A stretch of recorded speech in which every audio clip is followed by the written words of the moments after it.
We haven't seen Chevra since that night at Baptiste's place. Well, guess there's no point in worrying about it now. Let's go join up with the others. I guess I'll post a... Oh, ow! Where did that come from?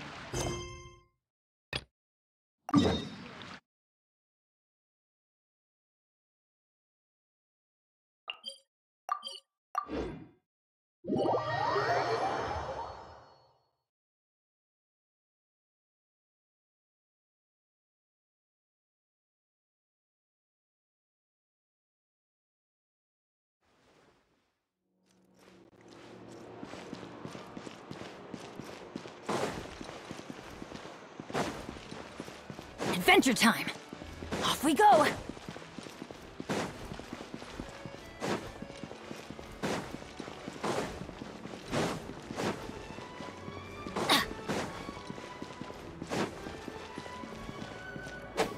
Off we go!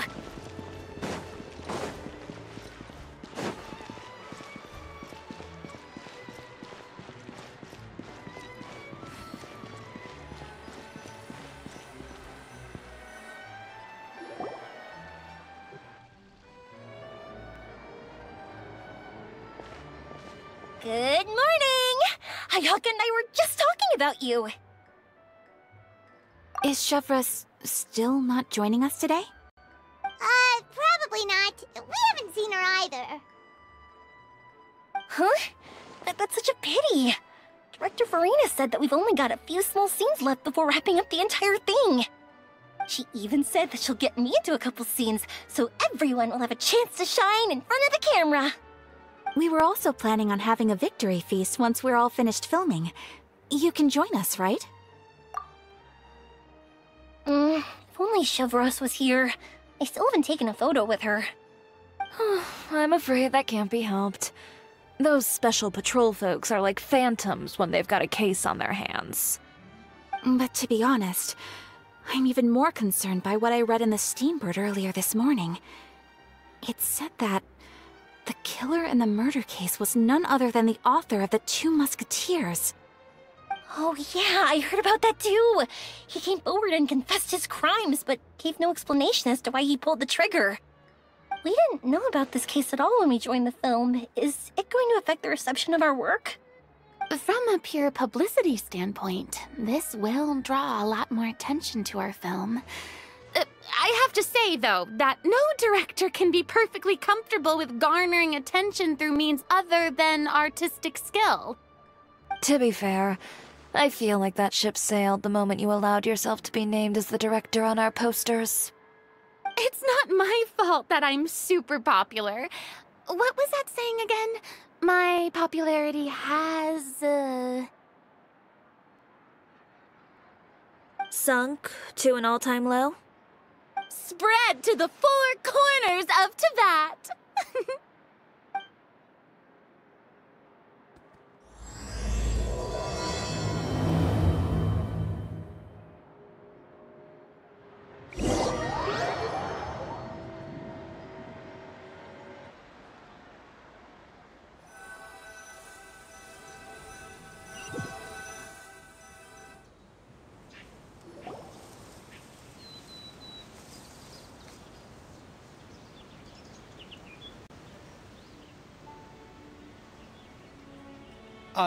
Excuse me, everyone.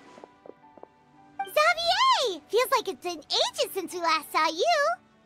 I've been talking non-stop with the Film Association, and I'm absolutely swamped trying to coordinate the film's marketing. So forgive me for not being around more often, but please believe me when I say that I will make sure everyone's hard work gets the exposure it deserves. Oh, seems like you've been fighting your own battles.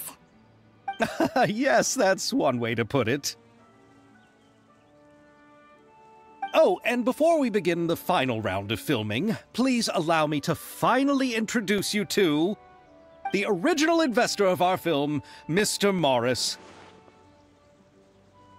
A pleasure to meet you all. Yes, glad to make your acquaintance, Mr. Morris. We've heard about the issues you've encountered with your financial situation, and genuinely hope that things have taken a turn for the better. Oh, well, the situation has, indeed improved somewhat. Don't worry, Mr. Morris. Accidents and last-minute challenges happen all the time. There's no need to blame yourself over it.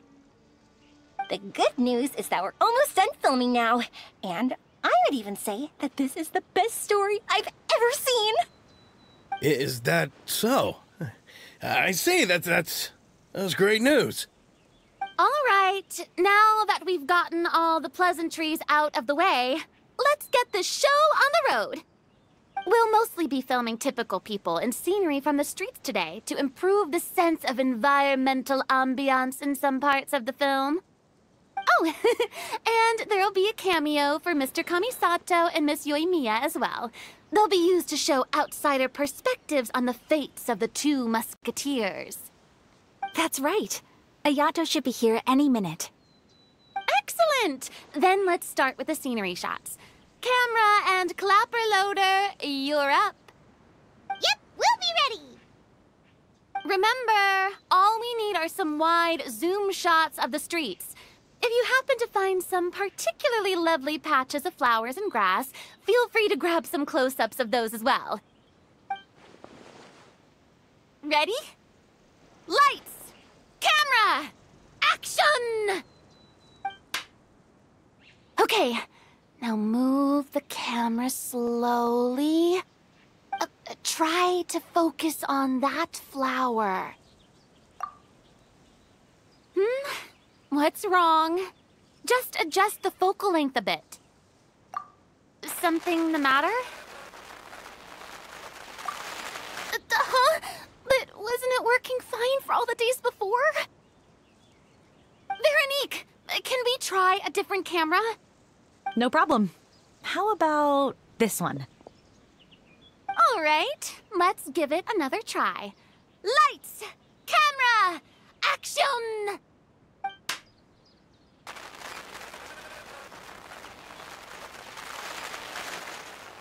Don't tell me.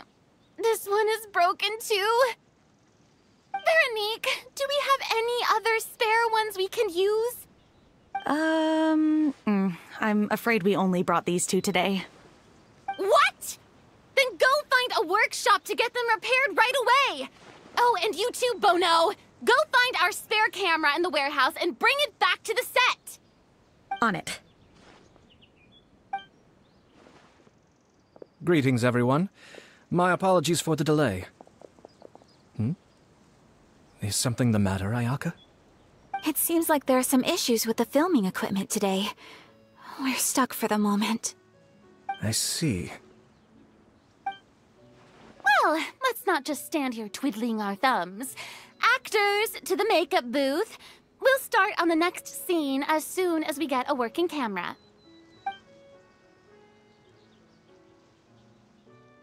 The people at the workshop told me that the part which holds the lens in place seemed to have fallen off. That's super strange. It was perfectly fine just yesterday. Well, no time to dwell on that now. Let's get back to filming. Ahem! Quiet on set! Places, everyone! Lights! Camera! Action! By the way, have you heard about that recent murder case? Yes, I have. It seems that they've caused quite the commotion in the city. I heard that the chief of the guards is so mad about not catching the culprit that he's about to explode. Oh? I find that quite hard to imagine, considering how he already looks most days. Director, we have a problem. Oh, we're in the middle of a take! Couldn't you wait until we wrapped up this scene? No, Director, our film, all the finalized film that we've been keeping in the case has disappeared. Oh, wait, what did you say? Mr. Bono, please take me to where the film was kept right away. I'm coming too. No, Yoimiya, you have to stay here. Oh. Okay, listen up. Everyone who's not working on this current scene can go with Bono to look for the film. Everyone else, stay put and wrap up the scene. Unbelievable. How could all these problems happen in just one day? We're back. How did it go? Did you find the film? We found it in the sewers. Huh? In the sewers? Is the film still okay? We discovered it just in time, so we should still be able to salvage it. The others are checking now to see if we lost any specific scenes. You scared me for a moment there. I nearly thought we had lost everything. I really don't want to experience that feeling of despair again. Okay, but who could have stolen the film and dumped it there? Could it be, some competitors working on other films? But if they wanted to harass us, why wait until the last day? Okay, we don't have time to really look into it right now. Let's strike while the iron is still hot and wrap this thing up once and for all. Yeah, let's finish it.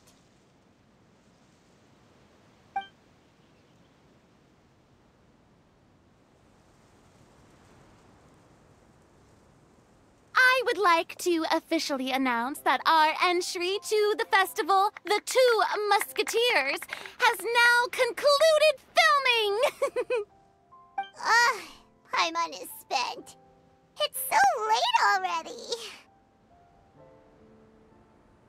Even though the filming process proved to be extremely challenging, everyone provided valuable and unique contributions to the final product.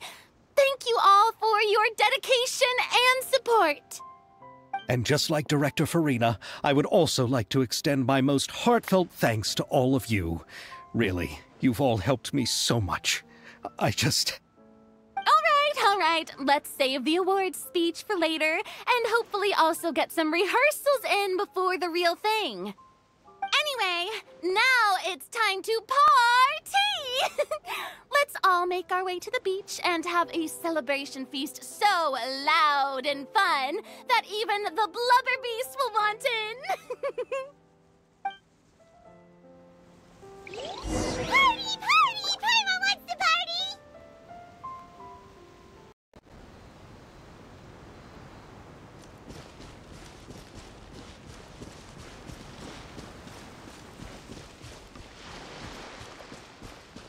Whoa, this place is hopping. Everyone's finally getting to relax after wrapping up the film. Let's go chat with someone. Have you ever seen a fireworks show, Mr. Morris? It's pretty amazing.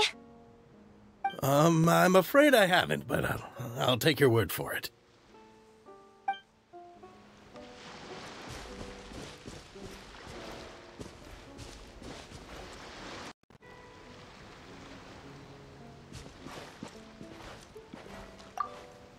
Oh, this is turning out to be quite the party.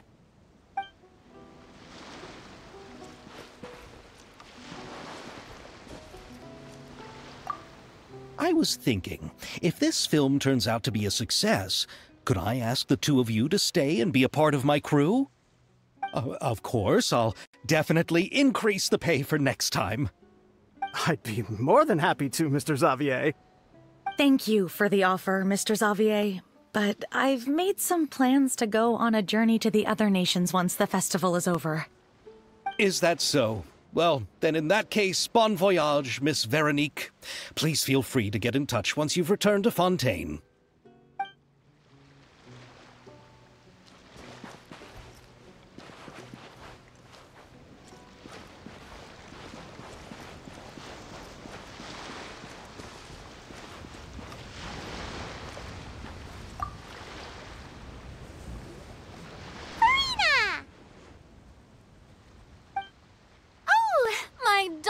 Clapper loader and camera operator, you've both worked really hard. Paimon thinks you worked even harder than us. Honestly, Paimon was getting a little tired of playing with the clapperboard by the end of it. Worst of all, Paimon started having dreams of you shouting, "Lights, camera, action!" into Paimon's ears. The actual dream can't even start until you've yelled that. Hey, If anything, shouldn't I be more grand and delightful than your dreams? We've been through so much together, and that's how your brain remembers me?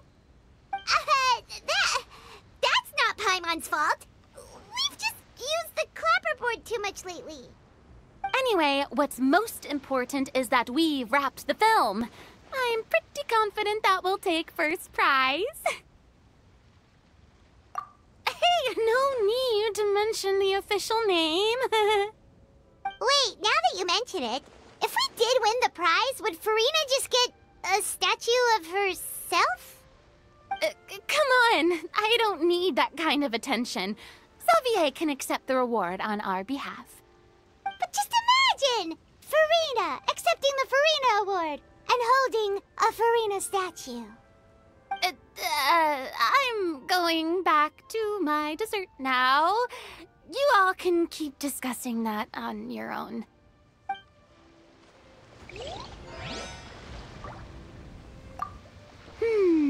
What kind of dessert should I try next?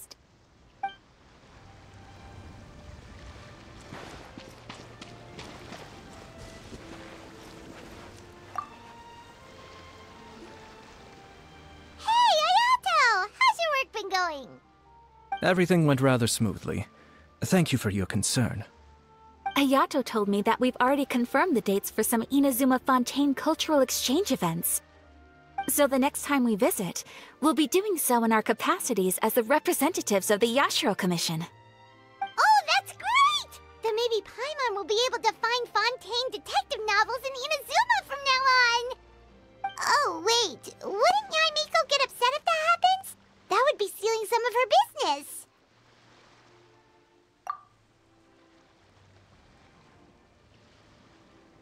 You've got a point. She's always complaining that light novels have become bland and too predictable after all. The cultural exchange won't only feature literatures of both nations, of course. We have also made plans for cross-cultural engagements in the fields of gourmet cuisine, toy making, and artisan craftsmanship. Whoa! Paimon's getting super excited now! When the time comes, be sure to visit and participate in all the events.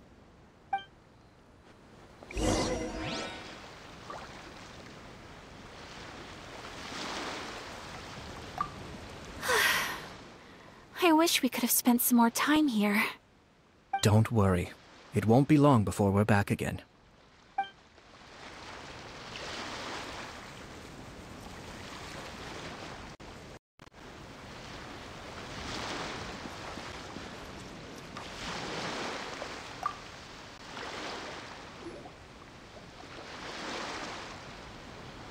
Chiori!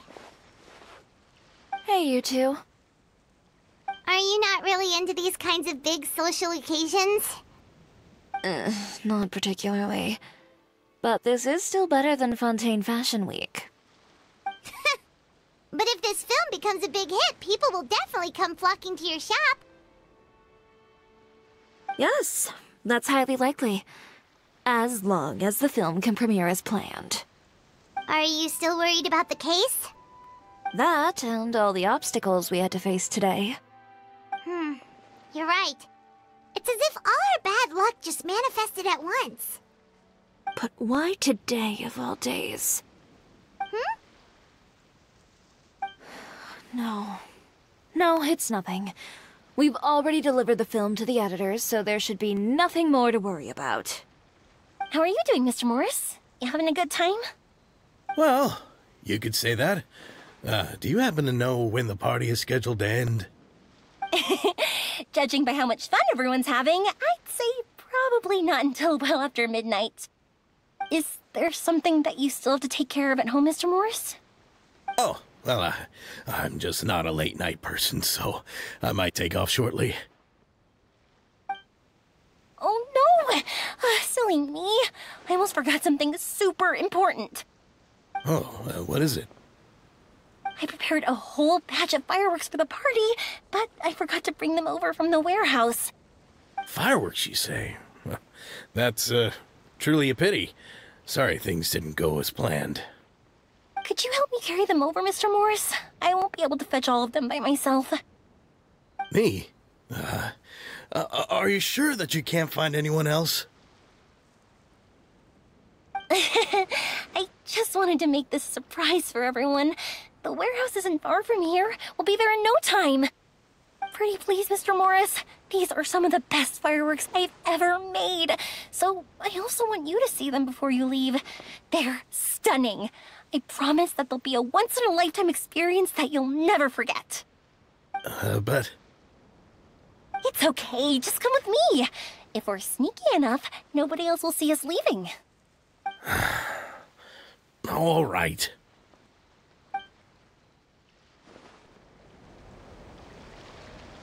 The warehouse is right over here. I moved the fireworks there in advance, so it shouldn't be too much work bringing them back. It's still a ways away from the party. Sorry about that, Mr. Morris. It's probably because I'm used to carrying fireworks all the time, so it doesn't feel like a lot of work to me.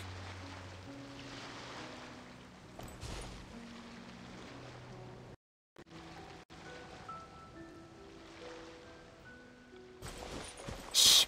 Don't let anyone else see us. I still want it to be a surprise.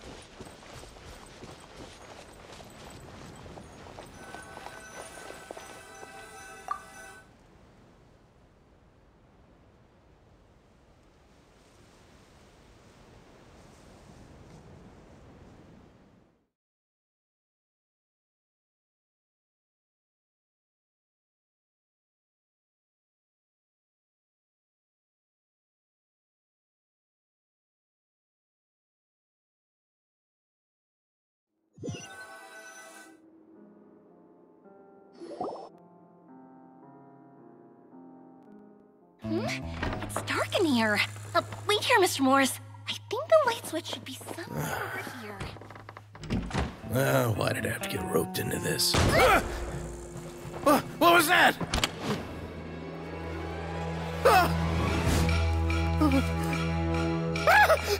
Who's there? Get me out! Get me out of here! Did you really think you'd get away, Morris?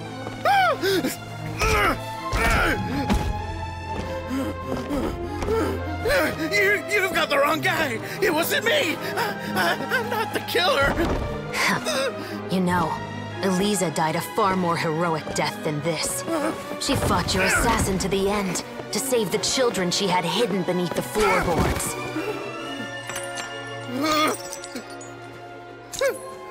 That is Eliza's pendant. The one with a photo of you two inside. The one you gave her. Ring any bells? It's a fake! It has to be! There's no way! No way your assassin didn't destroy it, you mean?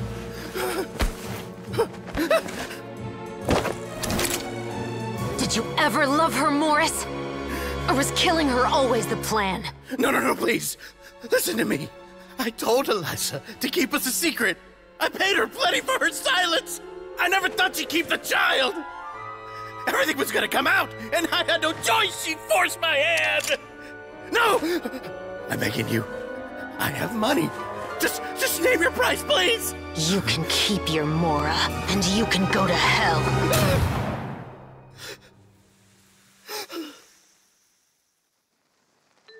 I'm Captain Shovraz of the Special Patrol. Morris, you're under arrest for Eliza's murder. Huh?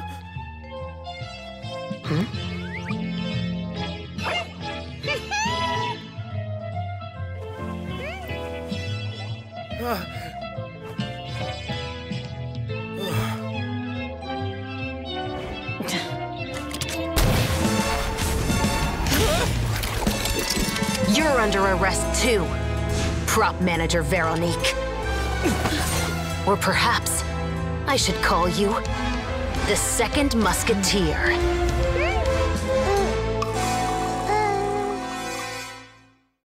Wait, what's going on? This wasn't in the script. Drop the gun, Veronique. Why? Why would you keep me from exacting revenge on this heartless monster? Drop your weapon. This is my final warning.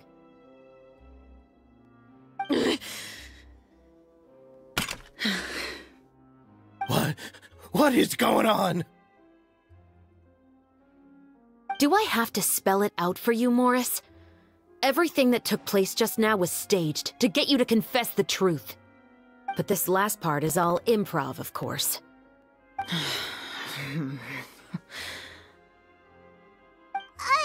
Chevres, you told us you wanted us to help you stage a play. You never said anything about the second Musketeer. It's because even I had no way to confirm my theory until now.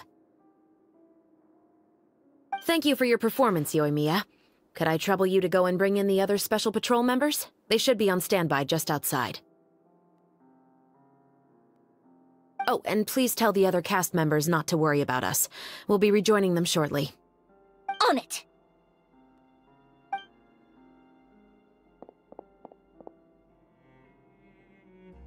So what do you think, Morris? Care to talk about what happened 20 years ago?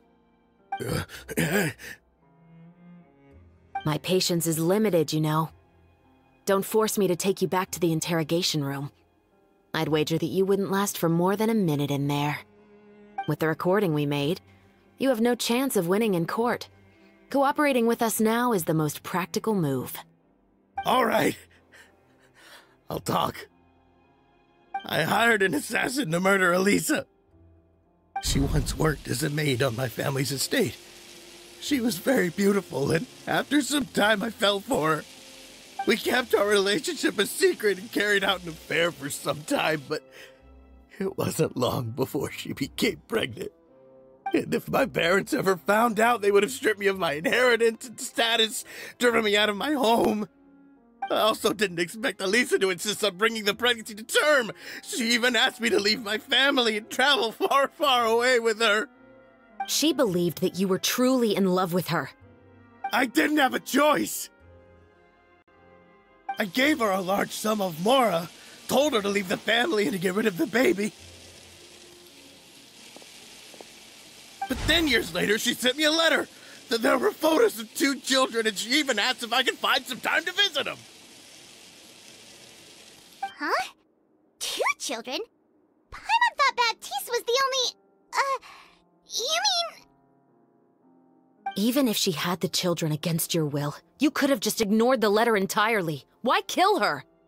I had just gotten engaged to be married to an heiress from another wealthy family. So if anyone were to find out about Elisa, my life would be completely ruined. I didn't have a choice. No. You always had a choice. You just made the wrong choice. Again. Do you know how it feels to watch your mother be killed right in front of you? My brother and I were hardly even school age yet. We were hidden beneath the floorboards, grasping each other's hands like a lifeline. We were so terrified that we didn't even know we could ever take a breath. All we could do was to watch Mother try to fight back, and then collapse to the floor. Even after the assassin left, we were still too terrified to leave our hiding spot. We thought that he might come back. It was only until the next evening when we finally climbed out and gathered around our mother. But she had already become cold and stiff to the touch. You made up your mind right then and there to bring this case to light. Not only that, we resolved to get our revenge. And that's why you became the Musketeers. No, that's why I became a Musketeer. The man from before was also killed by me. My brother had nothing to do with it. I figured as much. You did? I once told these two that he didn't look like a killer to me. His confession from that night also rubbed me the wrong way. I think what really tipped me off was, how could I not feel a sense of regret in him? Huh? He confessed faster than any criminal I've ever met, but he didn't say a single word about you. He insisted that he was the sole perpetrator in the case. But after the questioning ended, I disassembled the musket we dug up from his backyard, put it in front of him, and told him to reassemble it.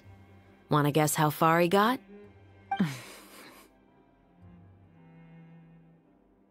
He had no idea where to even start. He's never touched a gun in his life. Based on that, I determined that he was not acting alone. He only surrendered himself to draw our attention and create a moment of opportunity for his partner. So, I decided to play along. And as expected, the second musketeer followed us without hesitation once she saw Morris get separated from the rest of the cast. Besides, why else would he call the novel The Two Musketeers? But how did you know it was Veronique? I figured it out the moment Baptiste told me his father's name. That so-called financial crisis was all just a ruse. He just wanted to sign up as the investor and then leave the film without any source of funding. After all, he has a vested interest in minimizing the reach of this story. It's really just the same thing as what he did to Eliza all those years ago. Human scum. But then Xavier pulled out all the stops and got the film made against all odds. Morris couldn't have that. With the killer in custody, he figured it was safe to act. And so he came to visit the set today, just as I expected. Wait, so you were behind all those mishaps today?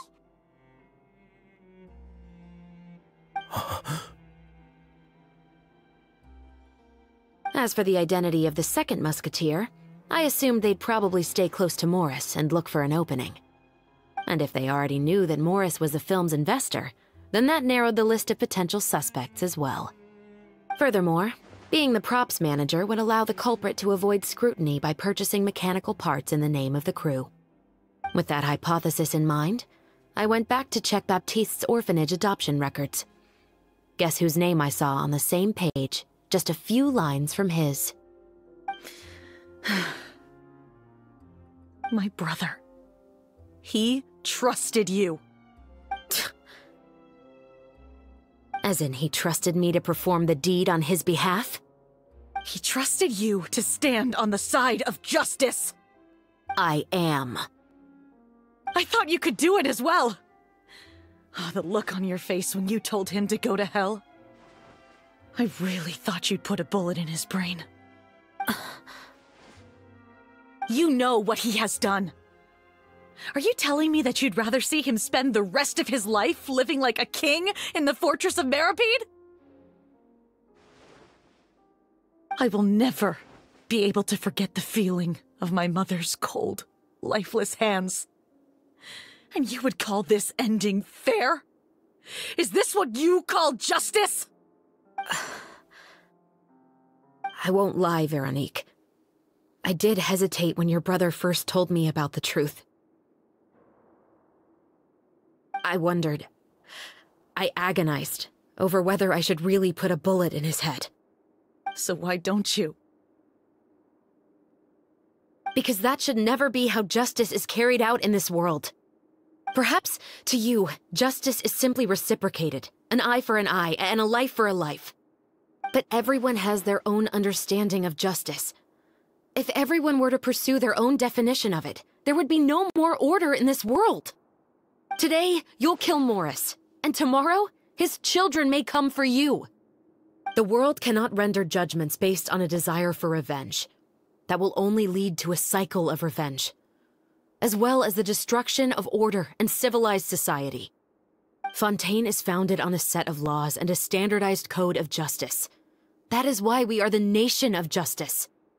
But with all that said, I will promise you this. Morris will not lead a cushy life in the fortress of Meripede. Chevros, the rest of the special patrol is here. Thank you so much, Yoimiya. Letelier, Terena, please take them away.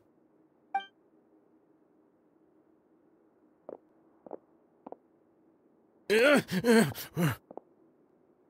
still can't agree with your reasoning. I know. Justice has not been delivered. At least, not today.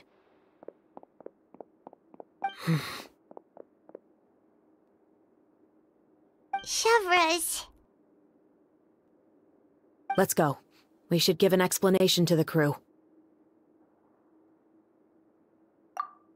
Thank you for your concern. I'm fine. I'm just thinking about the things in life that have driven people to take justice into their own hands.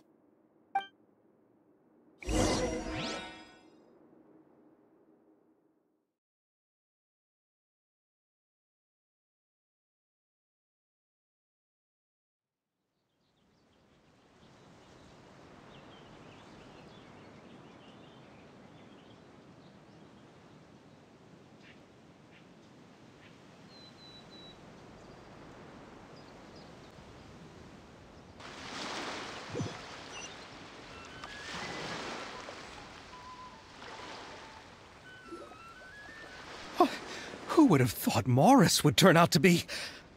I'm at a loss of words. How could he have done something like this? I'm just glad that you're all safe and sound. Who knew that such a labyrinth of cases would be behind this story?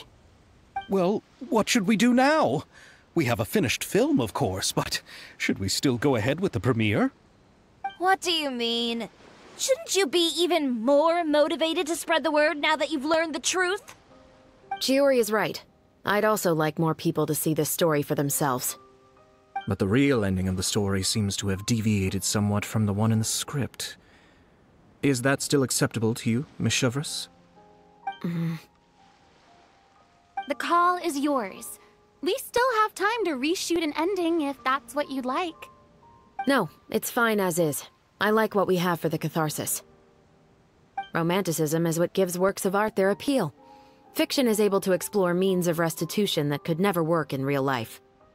Just like the real world, the world of stories also has its own set of rules and justice. These different possibilities are what initially drew me to reading in the first place. Sounds good to me. I support your decision. What about Veronique? Will she be okay? She will soon face her judgment alongside her brother and Morris. If I had to guess, they'll probably all be sent to the fortress of Meripede.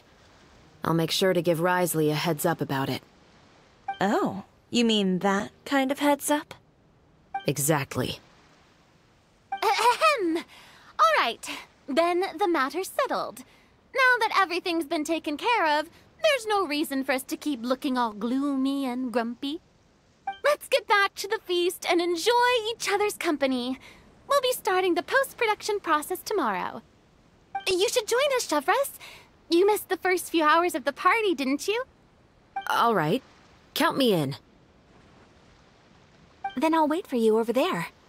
There's still some good news that I'd like to share with Chevres. Traveler, Paimon, could you wait for me by the sea after the party ends? I'd like to go on a brief walk with the two of you.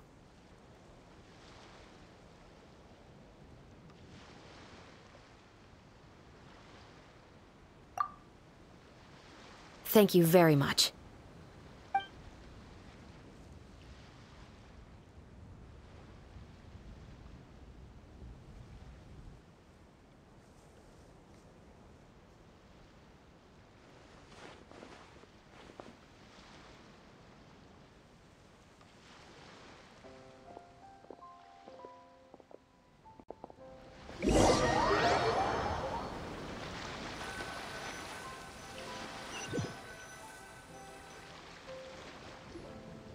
Sorry for the wait.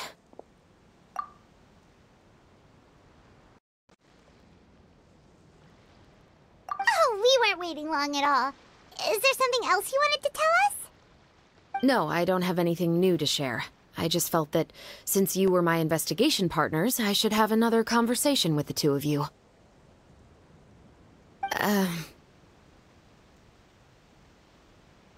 Traveler, how would you have responded to Baptiste's request if you were in my shoes?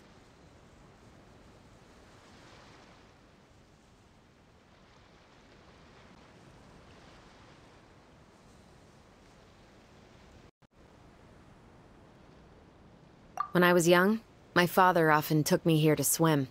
We'd come rain or shine, even when it was freezing cold.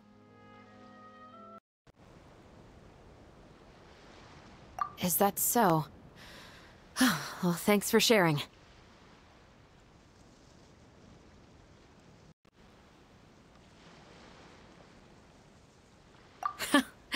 Just like the protagonist of the story, huh? Can't say it doesn't suit you. When I was young, my father often took me here to swim. We'd come rain or shine, even when it was freezing cold. He told me that swimming was the best activity to train one's strength of will. You could never give up before reaching the shore, especially when the water was cold. Oh? Why's that? Because the moment you give up would be the moment you die. At that point, I still hadn't received my vision. One winter, the chilly wind felt almost like knives on my skin, and the seawater was so frigid that it numbed my toes the moment I stepped in. I cried and begged my father to spare me from having to swim across, but he wouldn't listen. He used to be a member of the Special Patrol as well. You could say it was his way of educating his children. That sounds awful. When he saw that I wouldn't stop crying, he just picked me up and tossed me into the icy water. The bone-chilling cold took away my senses. I couldn't feel anything but fear and rage. I waited for my father to save me, but one look and I knew he'd already started swimming for the opposite shore. I realized that if I were to give up, I really would die right then and there. I used all of my strength to try and catch up to my father. Those few minutes felt longer than my whole life up until that point. I did, however, make it to the other side. I've never felt afraid about anything in my life after that, nor have I ever cried again. That way of teaching would have never worked on Paimon. Yeah, I don't think that was the right method for anyone. It's just that, working now as I am in the pursuit of justice, I still sometimes feel like I've been tossed into that winter sea all over again. The anger and the helplessness. Chevreuse. But the worse I feel, the more I know to never give up. The alternative would be to forever lose myself among the waves.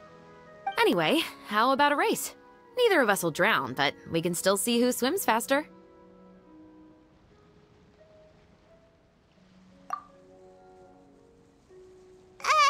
You guys go ahead! Paimon will grab the clapperboard to mark the start of the race.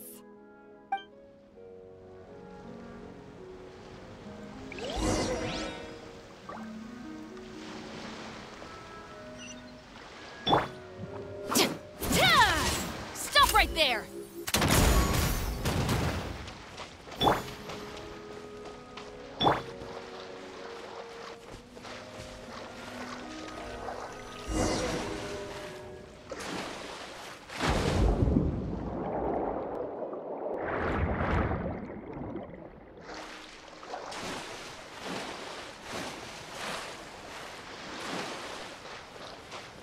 Drop your weapons!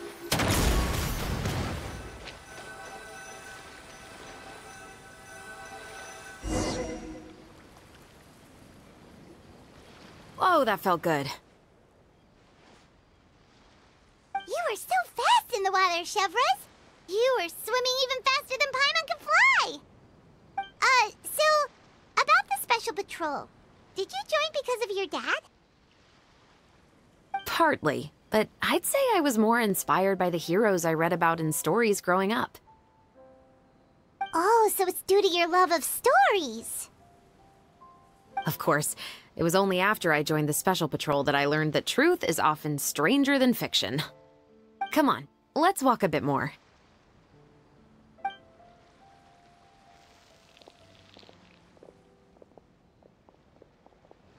To be honest, I do sometimes question whether the decisions I make are the right ones. But I know that no matter what, I must keep swimming. Because the only thing I've got my eyes on is the shore in the distance.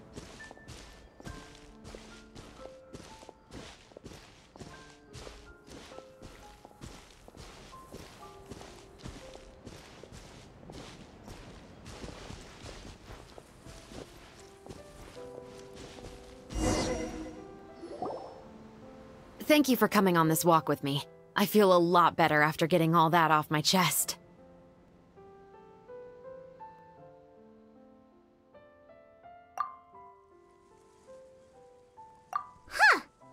finally back at Baptiste's house. Huh, you're right. I didn't realize we were so close. He really did plant a lot of flowers. It's just like how he described it in the story. Huh? Wait. Paimon, Traveler, look! The rainbow roses in the garden. They're in full bloom now.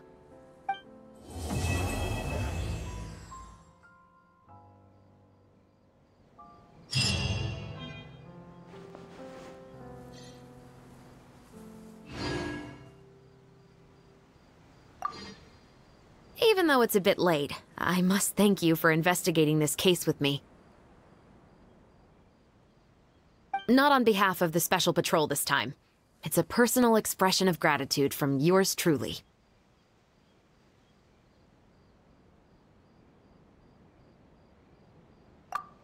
Oh, you want to hear more about my father?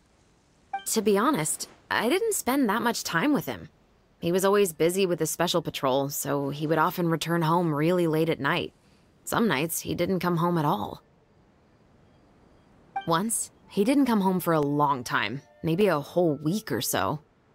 When I went out to buy food, I learned that he had become a criminal, and by extension, that made me a criminal's daughter. But we can talk about that another day. I actually have a lot of sympathy for Veronique and Baptiste. I can understand the hatred they feel for their father. But that doesn't mean I'll allow them to walk the path of evil, even if it might lead to another sense of justice.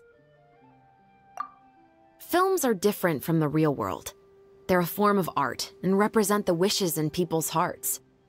I adore the two Musketeers, and I'm very happy to have had the opportunity to act the role as one. I can't wait to catch the film when it premieres in the Opera House. I'm looking forward to seeing the audience's reaction to the climactic ending. Thank you for looking out for me. I'll see you at the award ceremony. I'd be very surprised if we don't win.